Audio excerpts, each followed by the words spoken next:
selamanya ku tetap percaya. Ku yakin Tuhan memberkati. Ku yakin Tuhan melindungi. Namun di udara Tuhan pelihara karena kasih-Nya. Katakan Tuhan. Tuhan selalu menolongku, selalu menjagaku. Sehelai di rambutku tak akan terjatuh tanpa seizin-Mu. Tuhan selalu menolongku, selalu menjagaku. Amin. Dia mengenyangkanku dan peliharaku seumur hidupku.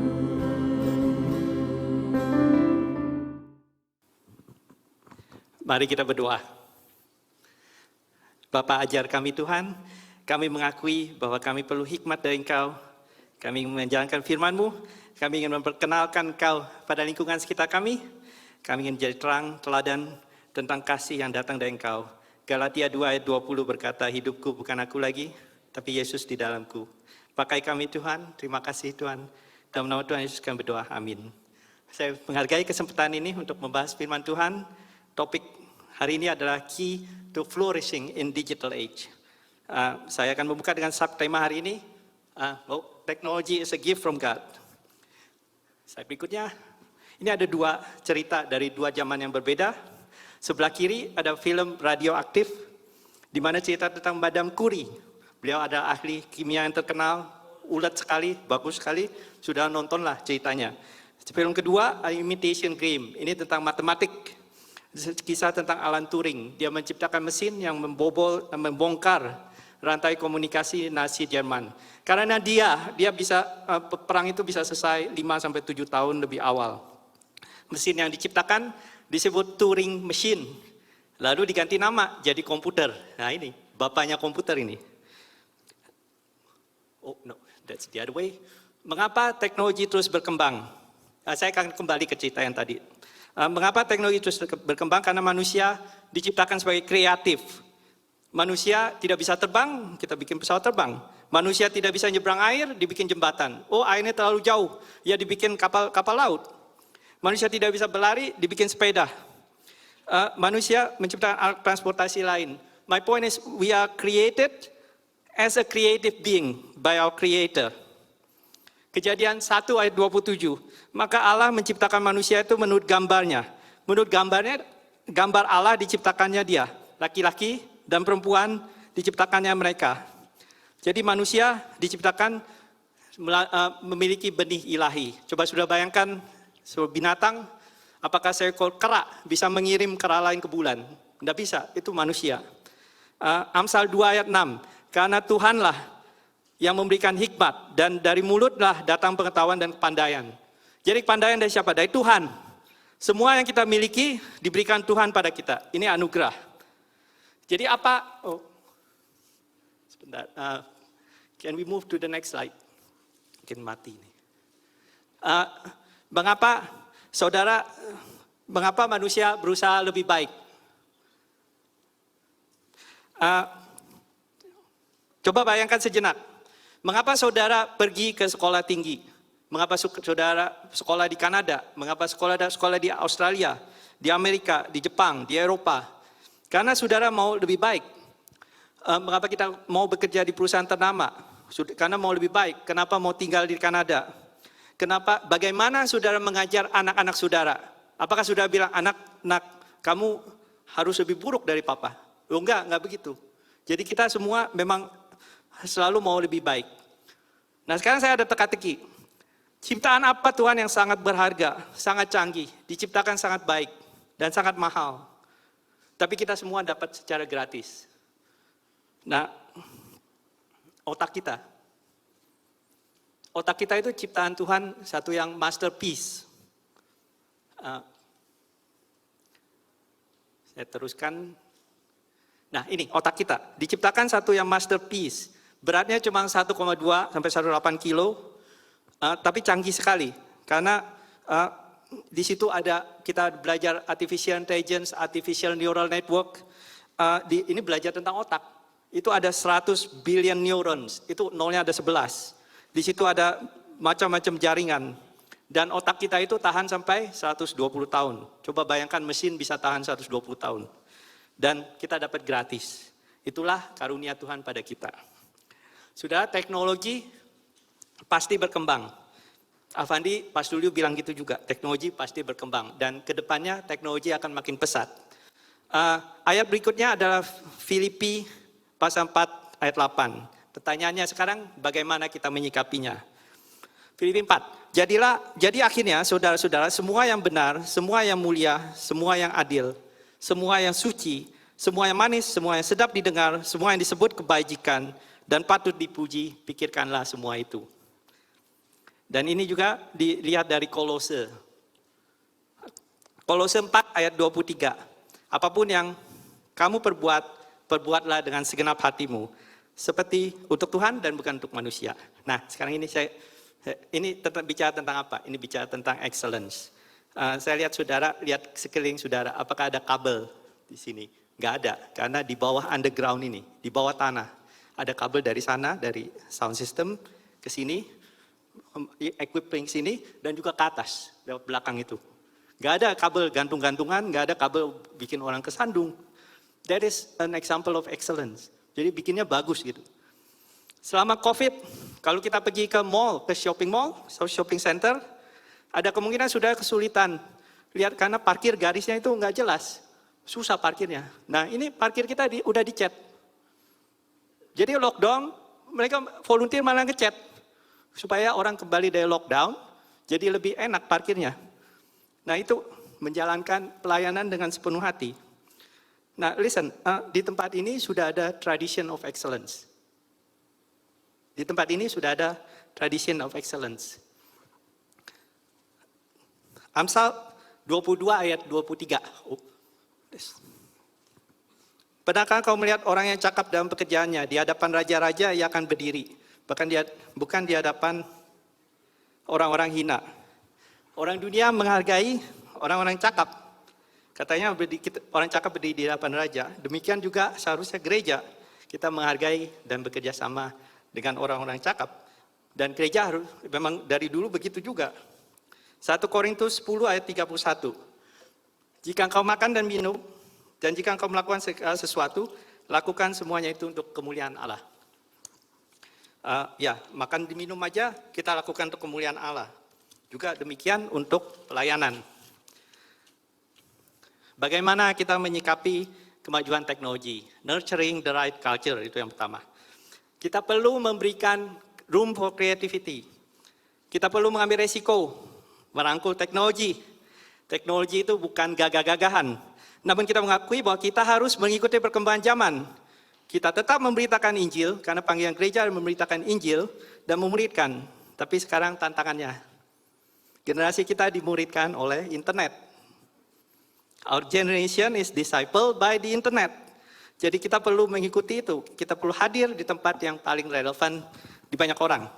Kedua, kita perlu akses dari teknologi. Waktu kita mempelajari bahwa ada move ke cashless society. Jadi kita cash makin berkurang. Jadi kita melakukan online donation platform tightly. Sekali lagi kita bukan gagah-gagahan, tapi kita mengikuti perkembangan di masyarakat. Ketika COVID pandemic datang, kita switch ke live stream. Ya banyak tantangan, banyak disruption, kadang-kadang menyebalkan juga.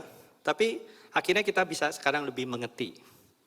Nah ini terjadi karena ada tim yang berani resiko. Mencoba teknologi baru, menerapkan, dan terus menyempurnakannya. Yang ketiga, kita perlu open-minded dan progress-minded. kita perlu bertanya, apakah apa yang lebih baik dari yang kita lakukan kemarin. Jangan memandang rendah ide seseorang, karena mungkin idenya lain dari kita. Waktu saya ambil contoh, kita tiap kali pakai Eventbrite tiap minggu. Itu bukan ide saya. Ide saya itu dicoba cuma 1 minggu. Rumit sekali pakai Elvanto.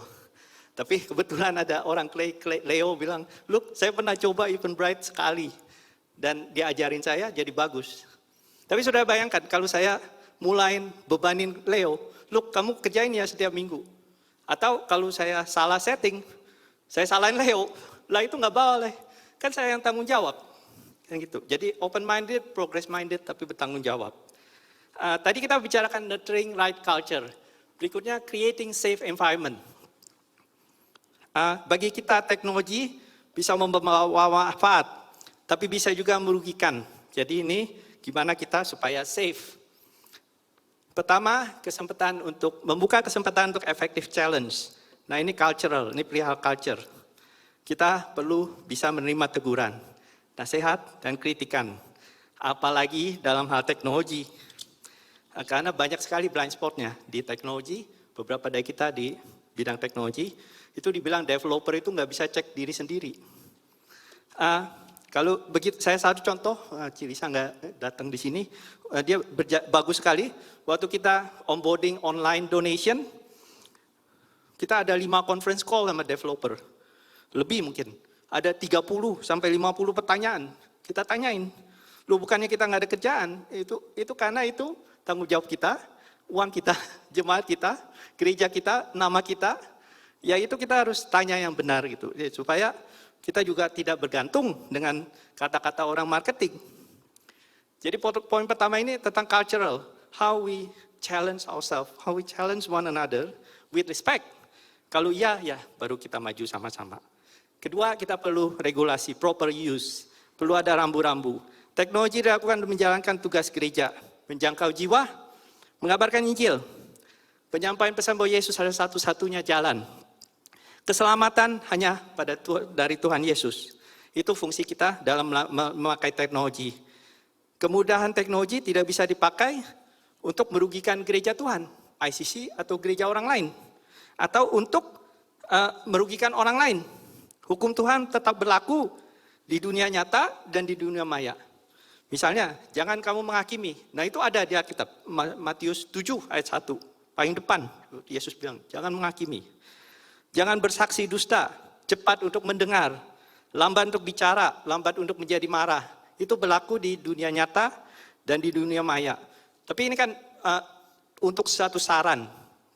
Kalau sudah lakukan tidak apa-apa, kedepannya kita jangan begitu. Nah yang ketiga lain lagi ini, safeguard against misuse. Ini supaya kita melindungi kita dari orang jahat. Nah ini orang jahat ini. Misuse itu apa? Ada fraud, ada phishing, ada virus, ada omongan-omongan kritikan gereja tiba-tiba viral kemana-mana. Baik gereja kita maupun gereja orang lain, atau tentang firman Tuhan, ya itu kita harus menyikapi dengan benar. Jadi kita kembali lagi ini, kita bicara tentang nurturing the right culture dan creating safe environment. Kembali pada ini, apa benang merah ditarik dari 2 zaman ini? Mereka ada ekosistem yang baik, namanya ekosistem of excellence. Madame Curie tinggal di Prancis, dia banyak saintis di sana, Alan Turing tinggal di PhD di Cambridge. Oleh karena mereka dikelilingi orang pandai dan saling membangun satu sama lain. Oleh karena itu kita harus menciptakan ekosistem of excellence. Environment di mana orang betah berkreasi dan menjadi excellence. I believe that success is not accidental. To achieve excellence, you need to be in an ecosystem surrounded by people with similar calibers and qualities. Pesan terakhir saya, bagaimana menyikapi teknologi. Nah ini, planning. Di real estate namanya location. Teknologi ya ini, kita rencanakan dulu, jangan serabutan. Amsal bilang gitu. Rancangan orang rajin semata-mata mendatangkan kelimpahan. Tapi setiap orang yang tergesa-gesa hanya mengalami kekurangan. See, making a plan is biblical. Juga di sini Lukas 14, orang yang mendirikan menara harus rencanakan dulu. Kalau enggak ya enggak bagus, jadi orang malah dijelek-jelekan. Ini ajaran Tuhan Yesus. Saya percaya teknologi perlu planning. Perlu planning dari resources. Kalau orangnya sakit gimana? Orangnya keluar kota gimana? Nggak bisa melayani gimana? Teknologi bukan one man show. Kita perlu ekosistem. Justru bahaya kalau one man show. Karena kalau orang yang nggak ada, kita semua dirugikan. Karena kita perlu invest di teknologi. Waktu kita bikin live stream, kita combine antara ICC dengan Clay. Karena orang yang biasa kerjaan di ICC bisa ikut di Clay. Dan sebaliknya. Sebagai rangkuman, udah pas selesai. Technology is a gift from God. We should nurture the right culture. We should create safe environment and we should plan. Sekarang setelah ada pesan ini, saya mau membimbing kita dalam doa. Mari Bapak Ibu kita berdoa. Bapa di surga, kami berdoa melalui Galatia 2 ayat 20. Hidupku bukan aku lagi, tapi Yesus dalamku. Aku tidak lagi hidup, tapi Yesus hidup dalamku. I have been crucified with Christ and I no longer live, but Christ lives in me. Jadi kami minta ada 3 Tuhan. Pertama, agar nama Yesus dimuliakan. Ya, bukan nama kami, nama Yesus dimuliakan. Nah, kenapa begitu? Karena hidup kami bukan kami lagi, tapi Yesus di dalam kami. Yang kedua, kami minta agar kami membawa positive influence. Apapun yang kami lakukan, secara pribadi maupun secara tim, secara gereja, kita membawa positive influence. Karena Yesus sudah hidup dalam kami. Yang ketiga, kami membawa orang-orang ke dalam pengenalan kepada Yesus. Kami bukan berdoa untuk membawa mereka ke gereja, tapi lebih penting kami membawa orang-orang pada pengenalan tentang Yesus. Kenapa begitu? Karena hidup kami bukan kami lagi, tapi Yesus yang hidup dalam kami. Terima kasih Tuhan, dalam nama Tuhan Yesus kami berdoa. Saya mau memberi kesempatan pada saudara-saudara yang di internet. Saudara-saudara mungkin bingung kenapa ini orang maunya memuliakan nama Tuhan. Kenapa enggak melakukan semua ini untuk nama Tuhan? Kita semua sudah menderita sukacita karena keselamatan kita. Tuhan Yesus telah menebus kita. Kalau saudara punya masalah, beban berat, saudara pergi ke gereja, baca firman Tuhan, dan percaya pada Tuhan Yesus. Tuhan akan selamatkan, tebus dosa saudara. Dan ya, saudara dapat sukacita yang kami sudah dapat. Kalau ada pertanyaan, datang ke kami. Kami bukan, seperti saya tadi bilang, kami bukan jemaat yang menghakimi. Karena Yesus tidak menghakimi. Kalau saudara mau terbeban untuk menerima Tuhan Yesus, saya pimpin dalam doa. Bapa di surga, saya orang berdosa. Saya mengakui kesalahan saya. Ampuni dosa saya. Ampuni, sucikan dengan darah Yesus. Sucikan. Dan saya menerima Tuhan Yesus sebagai juru selamat. Dalam nama Tuhan Yesus saya berdoa. Amin. Sudah terima peace, sukacita. Yang sudah sebetulnya kami juga sudah terima. Terima kasih.